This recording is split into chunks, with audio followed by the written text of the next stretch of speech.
السلام علیکم ورحمۃ اللہ وبرکاتہ۔ الحمد للہ رب العالمین والصلاة والسلام علی سید المرسلین سید الاولین والآخرین سیدنا و امامنا وقدوتنا واسوتنا محمد وعلى آلہ واصحابہ وازواجہ وذریاتہ وبارک وسلم تسلیما کثیرا کثیرا، اما بعد۔ آج آپ حضرات کی خدمت میں 8ویں پارے کی مختصراً تفسیر پیش ہے۔ اعوذ باللہ من الشیطان الرجیم، بسم اللہ الرحمن الرحیم۔ من جاء بالحسنة فله 10 أمثالها ومن جاء بالسيئة فلا يجزى إلا مثلها وهم لا يظلمون۔ سب سے پہلی جو بات آپ حضرات کی خدمت میں عرض کرنی ہے وہ یہ ہے، جو آیت ابھی پڑھی گئی آپ حضرات کے سامنے، جس کے اندر اللہ رب العالمین نے فرمایا کہ بندہ ایک نیکی کرے گا تو ہم اس کا 10 گنا ثواب عطا کریں گے، اور جو بندہ برائی کرے گا تو اس برائی کے بقدر ہی ہم اس کو سزا دیں گے۔ اس آیت کریمہ کا ترجمہ یہ ہے، جو اچھائی لے کر آئے گا اس کو 10 گنا ملے گا، اور جو برائی کے ساتھ آئے گا تو اس کو اسی کے بقدر سزا ملے گی، اور ان کے ساتھ ناانصافی نہیں کی جائے گی۔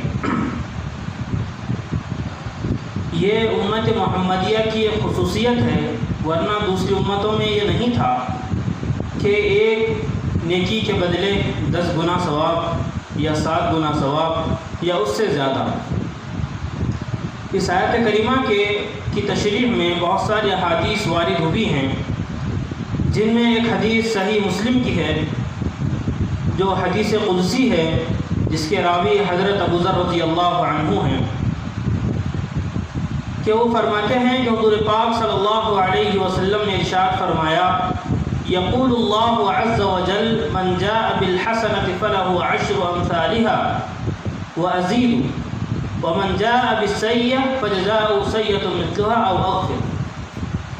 اس حدیث پاک میں یہ بتایا گیا کہ اللہ رب العزت یہ بیان فرما رہے ہیں کہ جو بندہ نیکی کر کے آئے گا میں اس کو 10 گنا بڑھا کر دوں گا، او ازید، یا 10 گنا سے اور بھی بڑھا کر میں ثواب دوں گا۔ دوسری بات یہ بیان فرمائی کہ جو بندہ برائی کے ساتھ آئے گا، برائی کر کے آئے گا، تو اس کی برائی کا وہی بدلہ ہوگا، یعنی برائی کی سزا اللہ ایک ہی سزا دیں گے، اس میں 10 گنا بڑھا کر نہیں دیں گے۔ یہی مطلب ہے وَهُمْ لَا يُظْلَمُونَ، کہ ان کے ساتھ ناانصافی نہیں ہوگی، چاہے وہ نیکی کرنے والا ہو چاہے بدی کرنے والا ہو، اللہ کسی کے ساتھ ناانصافی نہیں فرمائے گا۔ دوسری بات اس آیت پر غور کرنے سے معلوم ہوگی، من جاء بالحسنۃ، اس آیت میں جاء بالحسنہ فرمایا گیا، عمل بالحسنہ نہیں کہا گیا، عمل بالحسنہ نہیں کہا گیا۔ تو بحر محیط میں ایک نقطہ بیان کیا گیا ہے کہ یہاں جاء بالحسنہ آیا، عمل بالحسنہ نہیں آیا۔ اس کا یہ مطلب ہے کہ آدمی ایک بار نیکی کر کے چھوڑ دے، پھر کوئی گناہ کے نتیجے میں اس کی نیکی ضائع ہو جائے، اس کا یہ مطلب نہیں، بلکہ جاء بالحسنہ کا یہ مطلب ہے کہ بندہ آخری سانس تک نیکی کرتا رہے اور برائی سے بچتا رہے، یہ اصل مطلب ہے جاء بالحسنہ کا۔ تو اس بات کی تائید ایک حدیث پاک سے ہوتی ہے۔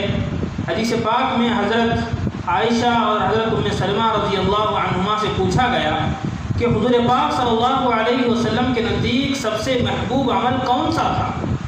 تو ان دونوں نے عرض کیا، ما دیم علیہ وان قل، یعنی وہ عمل میرے محبوب کے نزدیک سب سے زیادہ پسندیدہ تھا جس عمل کا کرنے والا اس کو ہمیشہ کرے، چاہے وہ عمل چھوٹا ہی کیوں نہ ہو، عمل چاہے مختصر ہی کیوں نہ ہو، عمل چاہے چھوٹا ہی کیوں نہ ہو، لیکن اگر اس پر مداومت ہوگی، اس پر مواظبت ہوگی، اس پر دائمی طور پر آدمی عمل کرے گا تو وہی عمل بندے کی نجات کا ذریعہ، اور یہی عمل حضور پاک صلی اللہ علیہ وسلم کے نزدیک محبوب، اور یہی عمل اللہ رب العزت کے نزدیک محبوب ہے۔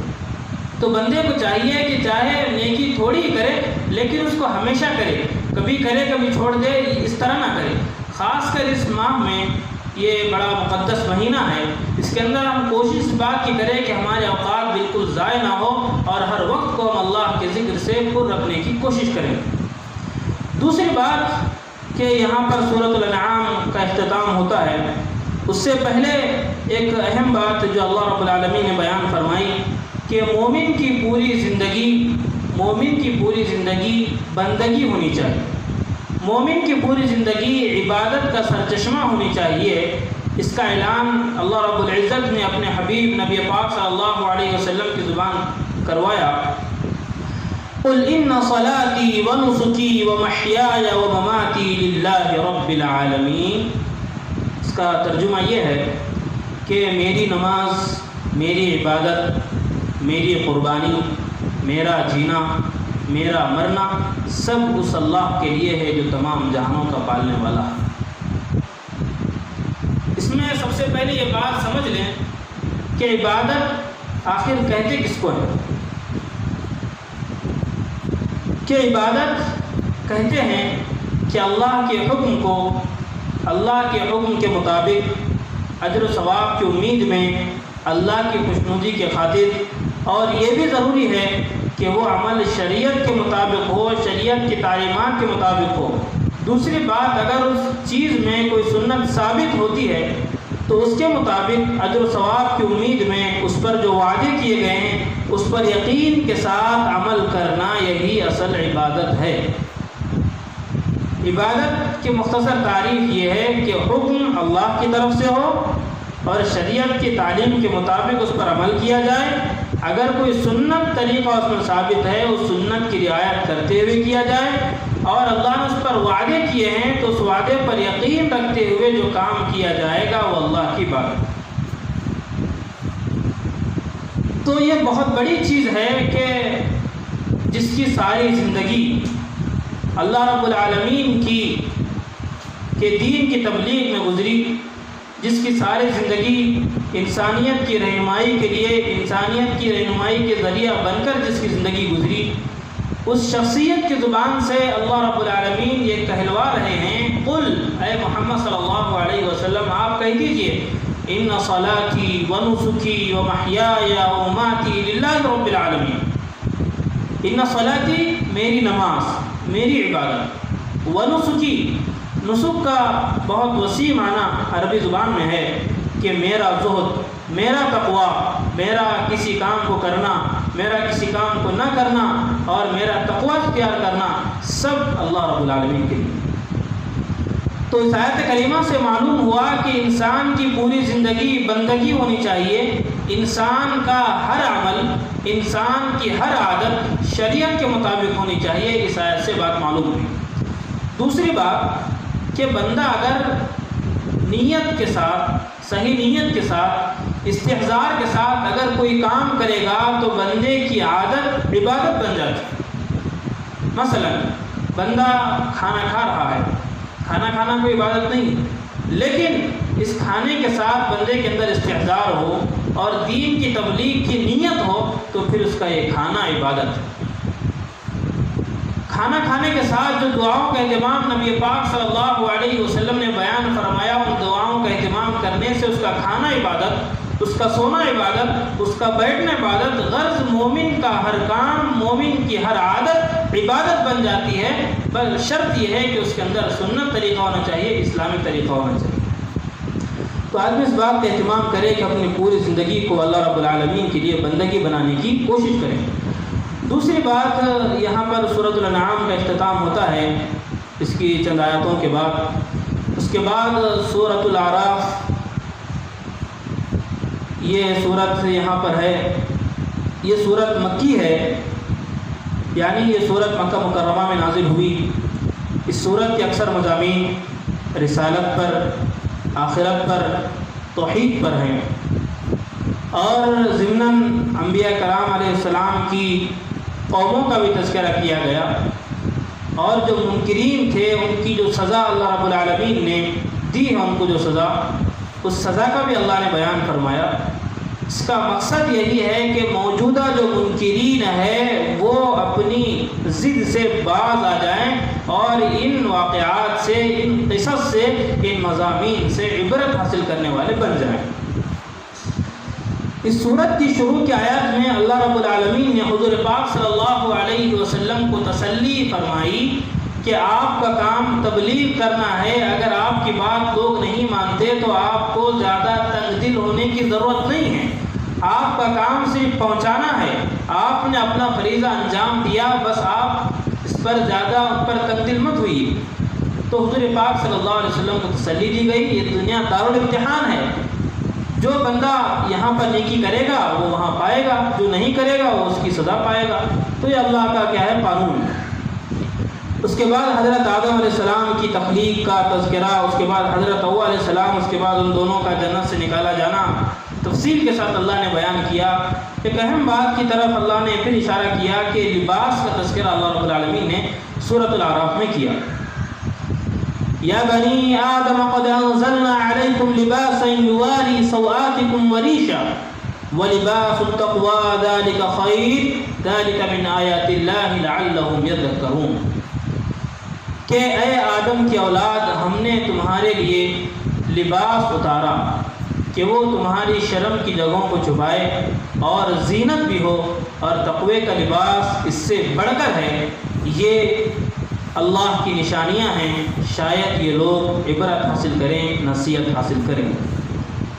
اس آیت میں اللہ رب العالمین نے ساری اولاد آدم کو مخاطب کیا، صرف مسلمانوں کو مخاطب نہیں کیا، صرف مومنین کو مخاطب نہیں کیا، بلکہ دنیا کے سارے انسانوں سے اللہ نے یہاں خطاب فرمایا، یا بنی آدم، جو آدم کے اولاد ہے تمام اس کے مخاطب ہیں۔ اس سے یہ اشارہ بھی ملتا ہے کہ ستر پوشی اور لباس یہ انسانی فطرت، انسانی فطری خواہش اور ایک ضرورت۔ پھر اللہ رب العالمین نے 3 طرح کا لباس فرمایا اور لباس کے 3 مقاصد بیان فرمائے۔ لباسا یواری سوآتکم، پہلی بات جو بیان کی کہ ہم نے لباس اتارا، اس کا مقصد کہ انسان کے وہ اعضاء چھپ جائیں جن اعضاء کا کھلنا یا جن اعضاء کا کھلے رکھنا انسان کو فطرتاً گوارا نہیں، جس کو ہم لوگ ستر کہتے ہیں، ستر کا چھپانا۔ ایک تو یہ چیز ہوئی لباس کا مقصد کیا ہے، ستر کا چھپانا۔ لیکن آج بڑا افسوس ہوتا ہے کہ ہم اپنے ارد گرد دیکھتے ہیں جو گندگی ویسٹرن کنٹریز کی جانب سے پھیلائی جا رہی ہے فیشن کے نام پر، اور افسوس اس بات پر ہے کہ اس کی زد میں بہت سے مسلم بھی آئے ہیں، بہت سے مسلمان بھی اس کو فیشن کے طور پر استعمال کرتے ہیں کہ جن لباس کا پہننا اور نہ پہننا دونوں ایک ہی ہے، کہ اتنے چست لباس کہ انسان کی پوری ساخت نظر آتی ہے، ایسے لباس کی شریعت میں اجازت نہیں ہے۔ دوسرا اس کے اندر نقصان یہ ہے کہ من تشبہ بقوم فہو منہم، کہ جو بندہ کسی قوم کے شعار کو اپناتا ہے، کسی قوم کی مشابہت اختیار کرتا ہے، اس قوم کے ساتھ اسی کا حشر ہوگا، اسی کے ساتھ اس بندے کا حشر ہوگا۔ یہ بھی بہت بڑی چیز ہے کہ لباس تو بندہ پہنے لیکن صدر پوشی کا اس میں خاص اہتمام ہو۔ دوسرا اہتمام اس میں یہ کریں کہ دیکھیں کہ یہ لباس کسی خاص قوم کا شعار تو نہیں ہے، یہ بھی چیز ضروری ہے۔ اگر یہ چیز نہیں دیکھے گا تو پھر اللہ رب العالمین اللہ کے رسول فرماتے ہیں من تشبہ بقوم فہو منہم، جو جس قوم کی مشابہت اختیار کرے گا اس کا حشر قیامت میں اسی کے ساتھ ہوگا۔ بندے کو اس کے تعلق سے سوچنا چاہیے۔ دوسری بات اللہ رب العالمین نے فرمائی وریشا، لباسا یواری سوآتکم وریشا، ریش عربی زبان میں کہتے ہیں کہ ایسا لباس یا ایسی چیز جس کو انسان بطور زینت کے، حسن و جمال کے لیے، اپنی خوبصورتی کو ظاہر کرنے کے لیے پہنتا ہے یا استعمال کرتا ہے۔ پہلی بات تو یہ بیان فرمائی کہ لباس کا پہلا مقصد یہ ہے کہ تمہاری ستر پوشی کرے۔ دوسری بات اللہ رب العالمین نے فرمائی کہ ستر پوشی اتنا کافی نہیں ہے، بلکہ ہم نے اور بھی تم پر مزید احسان کیا، یہ کہ ستر پوشی کے علاوہ تم اپنے جسم پر ایسا لباس بھی پہن سکتے ہو جو تمہارے لیے زینت کا باعث ہو، اس کا بھی شریعت میں اہتمام کیا گیا۔ تیسری بات یہ بیان فرمائی آخر میں وَلِبَاسُ التَّقْوَىٰ ذَلِكَ خَيْرٌ، یہ بہت اہم چیز ہے کہ دنیاوی لباس کے پیچھے اتنے گم نہ ہو جانا کہ جو آخرت کے لباس تقویٰ ہے اس کو ہی بھول نہ جاؤ۔ یہ بہت اہم چیز ہے کہ ہر جگہ اللہ رب العالمین جہاں مادیت کا تذکرہ کیا فوراً اللہ رب العالمین ایمان کا تذکرہ کیا، تقوی کا تذکرہ کیا، یہ احساس دلانے کے لیے کہ جو چیزیں بیان کی گئی بس دنیا کی حد تک نہیں ہیں۔ وہی جو پہلے بات بیان کی گئی تھی کہ انسان کا ہر عمل، مومن کا ہر عمل، مومن کی ہر عادت عبادت ہونی چاہیے۔ یہی ہے کہ وہ لباس التقویٰ ذالک خیر، جو بندہ لباس تو پہنے گا یہ تو ایک ظاہر لباس ہے، لیکن وہ لباس التقویٰ ایک باطنی اور معنوی لباس ہے۔ اگر وہ لباس اچھا ہوگا تو انسان کے گناہوں پر پردہ پڑے گا۔ تو حضرت ابن عباس رضی اللہ عنہ کی تفسیر کے مطابق وَلِبَاسُ التَّقْوَىٰ سے مراد اللہ کا خوف اور عمل صالح۔ تو بندے کو کوشش اس بات کی کرنی چاہیے کہ ہمارا لباس اسلامی لباس ہو۔ اسلامی لباس سے مراد وہی کہ اتنا چست نہ ہو کہ صاف نظر آئے، اتنا باریک نہ ہو کہ جسم نظر آئے، اور کسی قوم کا شعار نہ ہو۔ تین باتوں کا اہتمام کرنا ہے۔ پہلی بات تو یہ ہے کہ وہ جو لباس ہم پہنے اتنا چست نہ ہو کہ صاف نظر آئے۔ دوسری بات اتنا باریک نہ ہو کہ جسم نظر آئے۔ تیسری بات یہ لباس کسی قوم کی مشابہت میں نہ ہو، یہ لباس کسی قوم کی خاص شعار نہ ہو۔ ان باتوں کا اہتمام کیا جائے۔ اور چوتھی بات وہ تو لباس کا مقصد یہ ہے ستر پوشی، وہ تو ضمن چیز ہے کہ ستر پوشی ضروری ہے۔ تو ان آیات کے ذریعے اللہ رب العالمین نے مومنین کو، انسانوں کو یہ بتایا کہ جس طرح انسان کا ظاہری لباس ضروری ہے، اسی طرح معنوی لباس، روحانی لباس تو تقوی کی شکل میں ہے، اس کو بھی انسان ضرور اختیار کرے۔ اس کے بغیر تو جنت مشکل ہے۔ جب تک بندے کے اندر اللہ کا خوف نہیں ہوگا، جب تک بندے کے اندر اعمال نہیں ہوگے، جنت تو ملے گی لیکن جو گناہ بندے نے کیے ہیں اس کی تطہیر کے بعد ملے گی۔